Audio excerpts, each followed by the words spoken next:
DW, le club de l'auditeur. Bonjour et bienvenue à toutes et à tous pour cette édition du Club des auditeurs et internautes en compagnie d'un invité aujourd'hui avec lequel nous parlerons de la RDC. Mais avant, un grand bonjour à Henrique de Brasilia, la capitale du Brésil, à Salahedine de Kouriba au Maroc, à Isaka de Niamey au Niger, à Kojo de Lomé au Togo, Ismaël de Ouagadougou au Burkina Faso et Roland de Bamako au Mali en les remerciant de leur intérêt. Et puis nos meilleurs vœux à ceux d'entre vous qui ont fêté ces derniers jours leur anniversaire, à savoir Moussine de Fès au Maroc, Aliou de Kaduna au Nigeria, Véronique de Loubefou en RDC, Boubakari de Maroua au Cameroun et Déo de Lomé au Togo.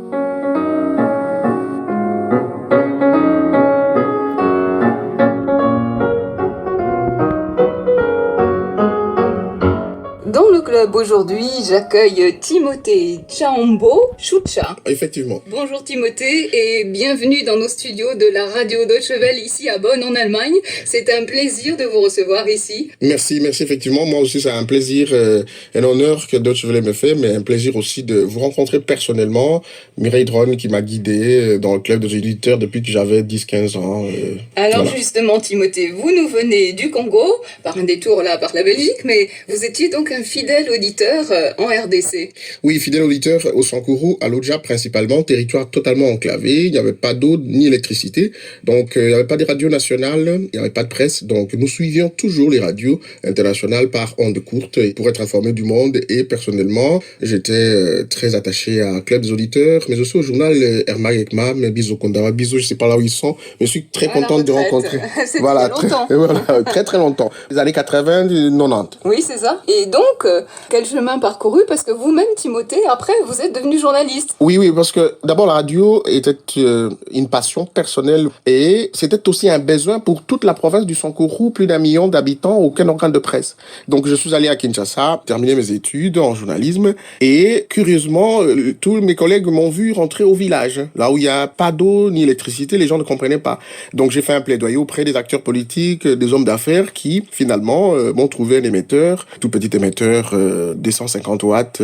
J'ai organisé avec un groupe électrogène, il n'y a pas d'électricité, je l'ai dit tantôt. Et pour la toute première fois, j'ai installé une station radio qui émettait en FM à l'Odja, territoire d'environ actuellement 500 000 habitants. Et c'était un waouh. Et c'était donc Radio Sankourou Liberté?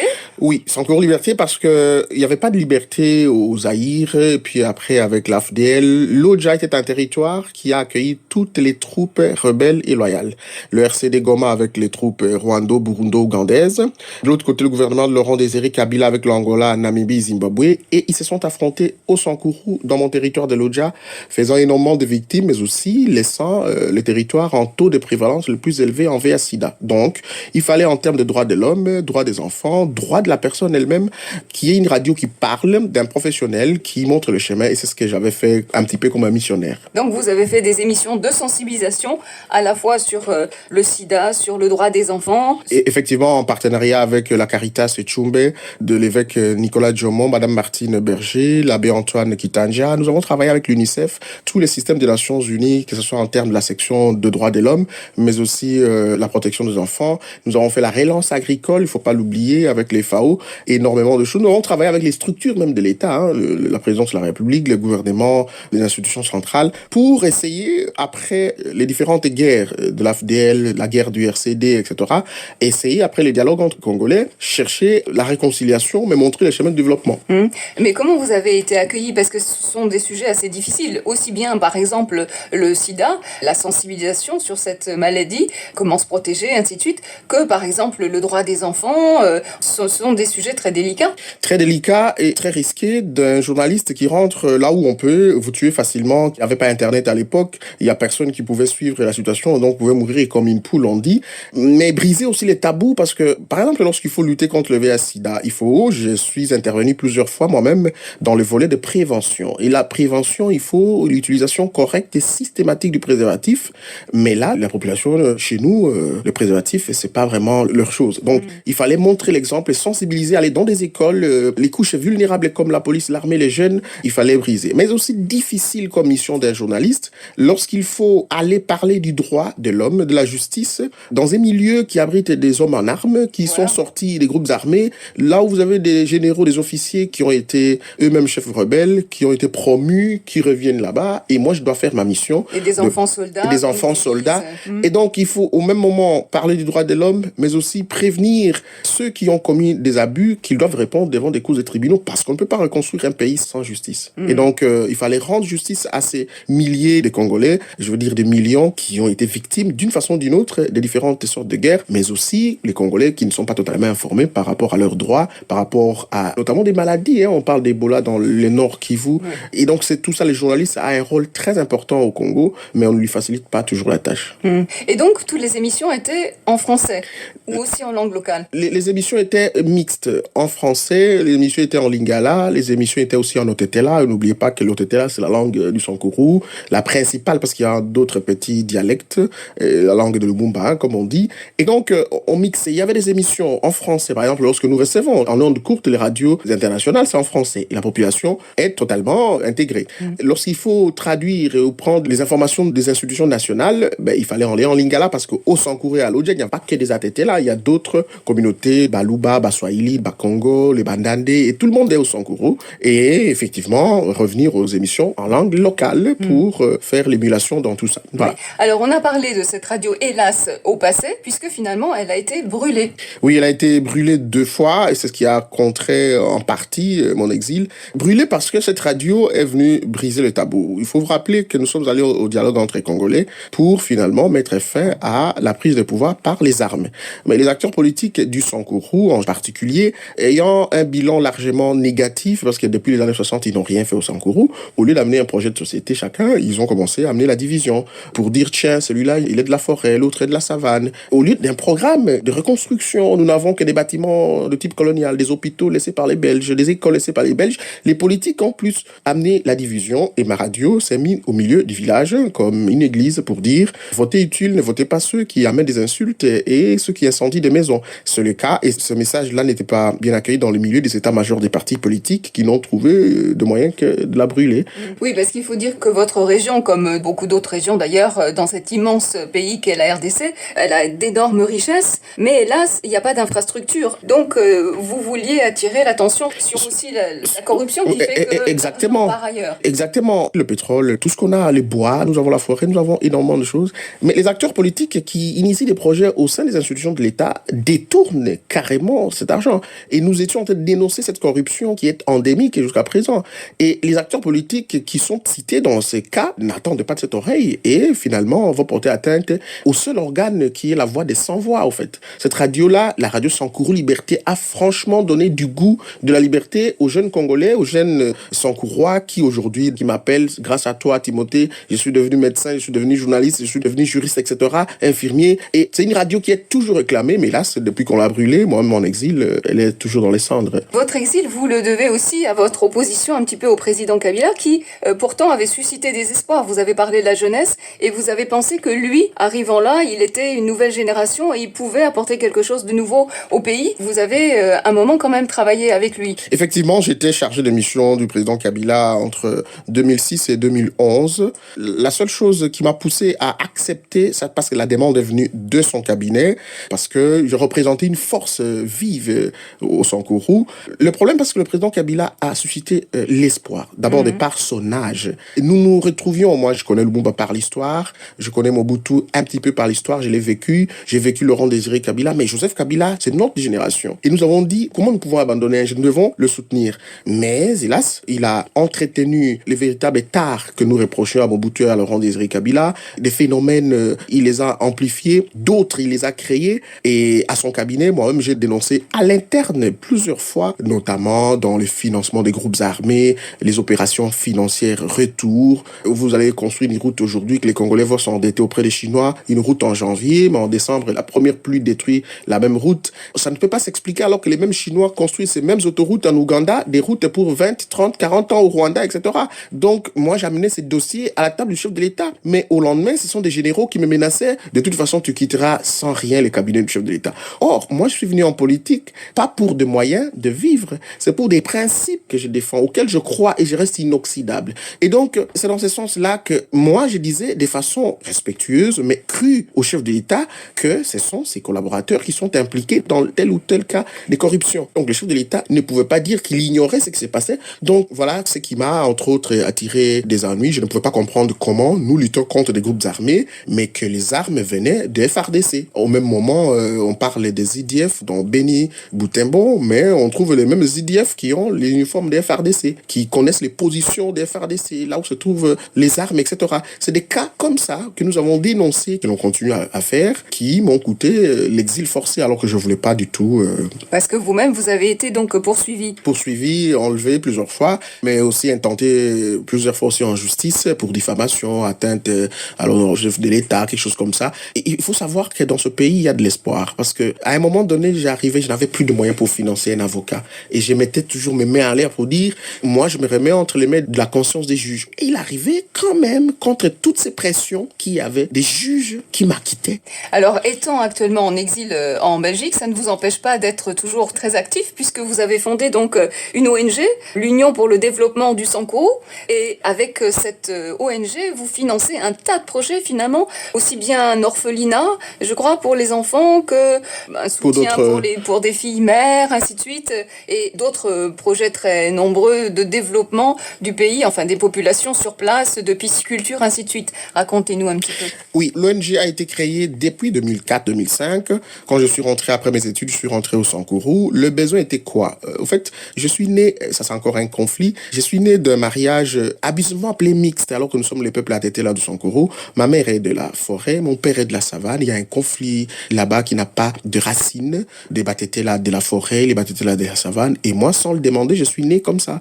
Et nous étions insultés, nous les enfants qu'on appelait 50%, comme si dans l'ADN, on pouvait calculer le pourcentage de la maman, du papa. On nous appelait des ampicillines, des médicaments à moitié rouge, moitié... parce que nous étions issus des mariages abusivement appelés mixtes. Bon, face à cette division entretenue par les acteurs politiques en mal de positionnement, moi j'ai trouvé au-delà de la radio, aller encore dans le concret, le besoin se faisait sentir. C'est jusqu'au moment où je vous parle, il y a des morts au Sankourou à cause des acteurs politiques.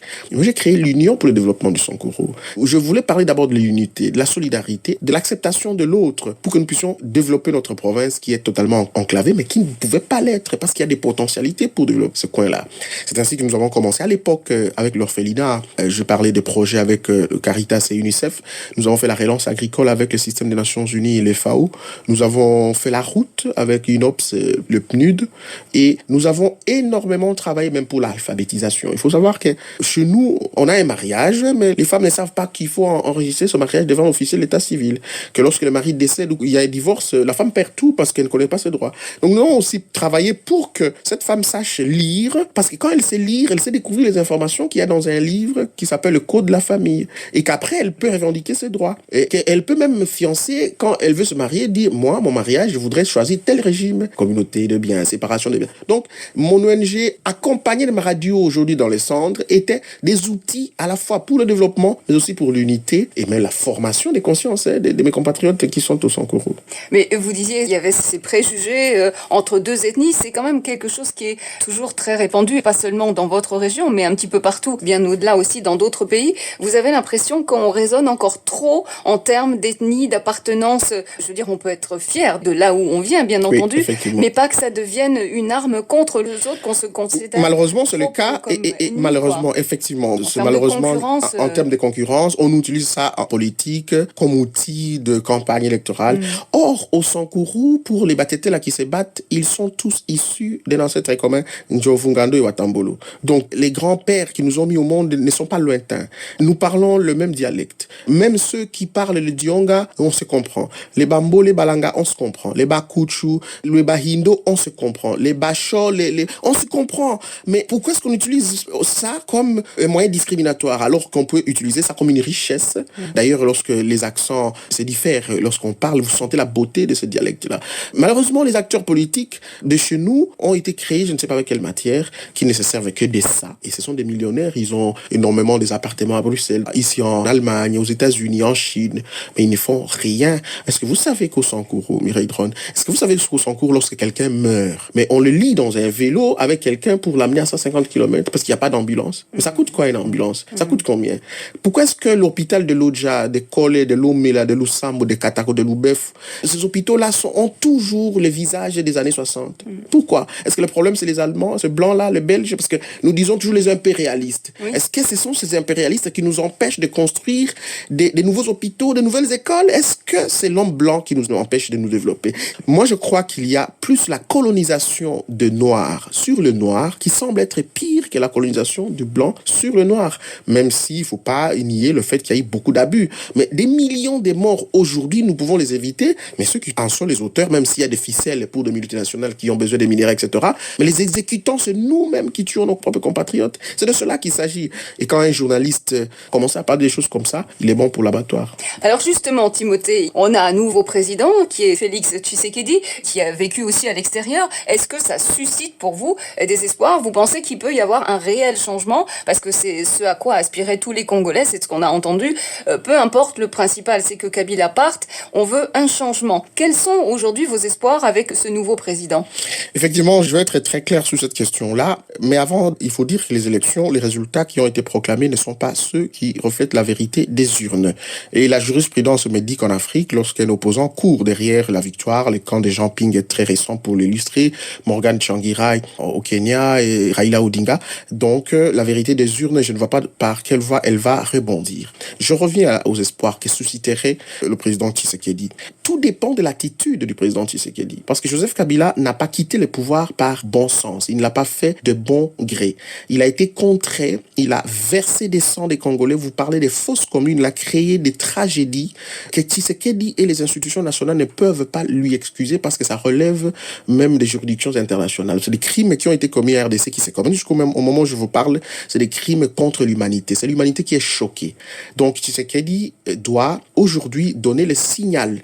Soit il va protéger Joseph Kabila et dans ce cas-là, les Congolais prendront toutes leurs responsabilités, soit que le moment venu. Et là, c'est un conseil que je lance au président de la République, qu'il y ait pratiquement la liberté d'expression, qu'il fasse retourner tous les opposants, Moïse Katumbi, Jean-Pierre Bemba, Fayulu, qu'il rentre au pays, il n'est pas interdit, mais je dis qu'il rentre en homme libre, qu'il fasse ses activités comme un opposant, mais qu'en même temps, le président Tshisekedi prenne réellement le courage, parce que le lion est entré dans sa maison. Les lions qui déciment nos populations.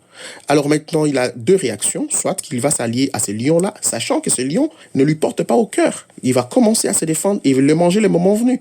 Ou soit, il va nous livrer, ce lion, je veux dire, pas nous livrer pour que nous puissions tuer Kabila. Non, il doit répondre devant des cours et tribunaux.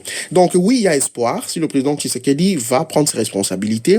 Mais un dernier conseil que je donne au président Tshisekedi, ça sera sa victoire de restaurer un état de droit. On ne va pas construire ce pays sous fond de crise et de mensonges. Il faudrait effectivement qu'il puisse prendre ses responsabilités et restaurer la justice. Un deuxième élément, le domaine des souverainetés qui reviennent au pouvoir régalien du chef de l'État, dont la défense, l'intérieur, la justice, la communication, les finances, il ne doit pas céder à Joseph Kabila, peu importe l'homme qui lui place comme Premier ministre. Parce que ce sont des domaines de souveraineté, et la souveraineté, celui qui l'incarne aujourd'hui, c'est Félix Tshisekedi. Et un dernier mot que je dirais dans ce sens-là, Joseph Kabila a eu tout pour réussir, mais il n'avait pas la mission de réussir dans ce pays. Et donc le président Tshisekedi a tout intérêt de savoir que dans ce pays-là, c'est lui qui sera le plus grand gagnant si aujourd'hui l'état de droit se remet en surface, que tout le monde se met devant des cours et tribunaux. Ce n'est pas la chasse à l'homme. Des millions de victimes. Comment est-ce que nous allons construire un pays alors que des gens pleurent, les Rossi Mukendi sont morts? Moi, j'ai toujours des photos dans mon bureau, à la maison, des jeunes dont l'avenir était prometteur, mais qui ont été tués tout simplement parce qu'ils ont dit, monsieur le président Kabila, vous ne pouvez pas vous présenter au troisième mandat. Et donc, Kabila a fabriqué une majorité. Il faut dire que c'était un dégagisme total, ces élections. Donc, on ne pouvait pas expliquer qu'un Congolais qui va sanctionner Kabila aille voter son député. Aucune explication. C'était de la manœuvre. Mais nous pouvons profiter de la présence de Tshisekedi à la tête de l'État pour le soutenir, lui dire, monsieur le président, vous êtes là, peu importe de la manière où vous êtes arrivé, mais vous êtes, vous, capitaine d'un bateau où il y a des pirates, mais vous êtes capitaine d'un bateau qui a plus de 80 millions de Congolais. Soit qu'il choisit de se rallier aux pirates, ou il tiendra compte, lui qui est l'héritier de Tshisekedi, aussi biologique que politique, pour dire, moi j'ai une responsabilité, j'ai un peuple, moi je vais conduire ce peuple, parce que l'Afrique, il y a d'autres défis qui ne sont pas que congolais. Vous savez que l'assèchement du lac Tchad, le Sahara qui descend, plus de 40 millions de compatriotes africains sont en train de descendre vers l'Afrique centrale parce qu'ils n'ont plus de pâturage, parce qu'ils n'ont plus rien à vivre au nord. Donc nous devons anticiper politiquement pour dire, nous mettons des institutions crédibles au Congo, le Congo est le moteur de tout. Donc Tshisekedi suscite l'espoir, mais Tshisekedi risque de décevoir. Mais j'allais dire, est-ce que vous pensez qu'il a des coups des franges, sachant que l'Assemblée est acquise au parti de Kabila et que Joseph Kabila a encore toujours un énorme pouvoir, aussi économique, ainsi de suite. Est-ce que vraiment, Félix Tshisekedi, on dit aussi qu'il a fait un deal, vous en parliez tout à l'heure, est-ce que vraiment il a les coups des franges pour pouvoir agir? Tout dépend de la volonté politique. Il a tous les instruments comme chef de l'État à un moment donné. De toute façon, d'abord et avant tout, ces gens-là du FCC, Kabila et sa bande, n'ont pas leur place dans les institutions de la RDC. Ils les ont fabriqués. Deuxièmement, ce sont des gens qui doivent avoir des mandats d'arrêt internationaux parce qu'ils sont cités dans différents cas de détournement, des crimes, etc. Donc, le président Tshisekedi, je ne lui donne pas des astuces ici, les mandats, il doit intéresser la Cour pénale internationale, les institutions de justice internationale, pour qu'au moment où nous voulons restaurer la justice, ces institutions seront là. La majorité qu'il y a au Parlement, lui-même m'a dit qu'il va déboulonner ces gens-là. Parce qu'un ministre qui n'obtempère pas la vision du chef de l'État, il doit être mis de côté, peu importe son appartenance politique. Donc, le chef de l'État peut dissoudre l'Assemblée et provoquer même des élections anticipées. Il a beaucoup d'instruments et au même moment, il faut dire qu'il faut désarmer le président Kabila. Il a toute une armée à Kingakati chez lui. C'est un État. En 2007-2008, Joseph Kabila a désarmé Jean-Pierre Bemba. Il l'a envoyé à La Haye. Il s'est arrangé de l'autre côté avec Moreno Ocampo. Il y avait un mandat d'arrêt international. Bemba ne l'a pas su. Il est arrivé là-bas. Il est en prison. Donc le président Tshisekedi, aujourd'hui, est l'espoir de toute une génération. C'est quelqu'un qui a quand même grandi en Europe. Il a des valeurs républicaines et l'UDPS, son parti politique, a toujours lutté pour l'avènement d'un état de droit. Aujourd'hui, Tshisekedi a, malgré les marges de manœuvre qui lui sont très réduites, il a quand même la signature. Il a la signature et il a l'appui de l'Union africaine. Il peut avoir l'appui de la région, mais plus l'appui de l'ensemble du peuple congolais. Parce que nous allons nous en charger avec lui pour chasser ces gens-là qui sont minoritaires au Parlement. Vous pouvez vous imaginer que la femme du chef de l'État a 40 entreprises, les petits frères du chef de l'État qui n'a été dans aucun business se retrouvent milliardaires. Comment on peut s'expliquer tout ça? Parce que Kabila sait fabriquer des lois pour lui. Et à la CENI, il ne faut pas oublier que la CENI qui va arriver va tenir compte de la configuration de l'Assemblée nationale. Ça veut dire qu'aujourd'hui, le FCC va être majoritaire au niveau de la CENI. Il faut que les Congolais sachent. Et cela, c'est un piège. Donc, Kabila sait fabriquer des lois. Ces lois-là, nous les mettrons de côté. Vous voyez, Lambert Mende, aujourd'hui, interdit, lui, de venir en Europe. Il interdit chez nous, on s'encourt par la population. Le verdict, il est là. Donc, nous soutenons le président de la République, Félix Tshisekedi, pour autant qu'il sera loyal, fidèle et tourné vers le peuple congolais. Et alors, Timothée, quels sont maintenant vos projets? Vous envisagez éventuellement un retour au pays? Oui, effectivement, je suis ici en train de finir mon cursus académique à l'Université catholique de Louvain où je suis en coopération, prévention, résolution des conflits. Vous comprenez pourquoi est-ce que j'ai choisi les conflits comme journaliste et internationaliste maintenant.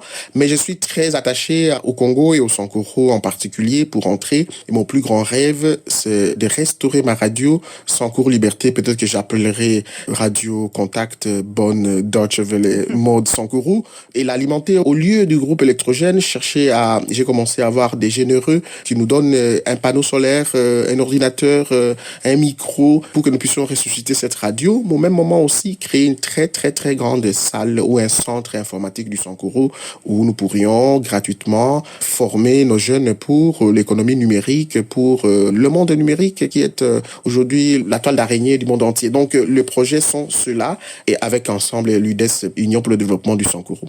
C'est cela mes projets et je suis ouvert aussi pour des petites conférences pour sensibiliser les cœurs généreux pour de petits financements à gauche à droite. Très bien. On espère que votre appel sera entendu alors. Merci beaucoup pour ce plaidoyer, Timothée Tchambo Choucha. Merci beaucoup d'être passé chez nous dans nos studios de la Deutsche Welle. J'espère que ce ne sera pas la dernière fois, qu'on aura l'occasion encore de s'entretenir. Et puis surtout, beaucoup de courage pour tous vos projets, beaucoup de succès pour les populations justement que vous aidez, aussi bien les enfants défavorisés, les filles mères, ainsi de suite, dans vos projets que vous continuez contre vents et marées. C'est moi qui vous remercie, Mireille Drone. Merci infiniment. À très bientôt.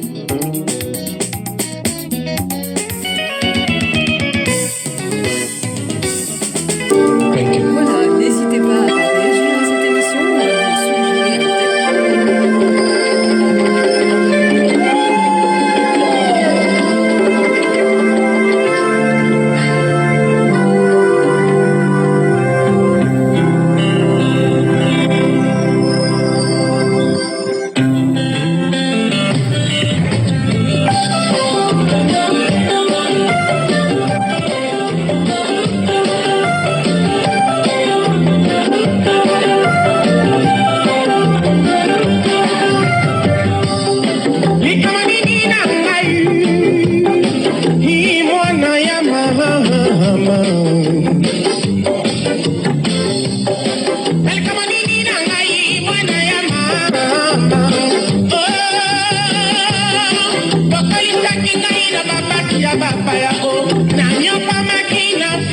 bapaya o bokomelinga banzambe nyonso ya afrika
Mandela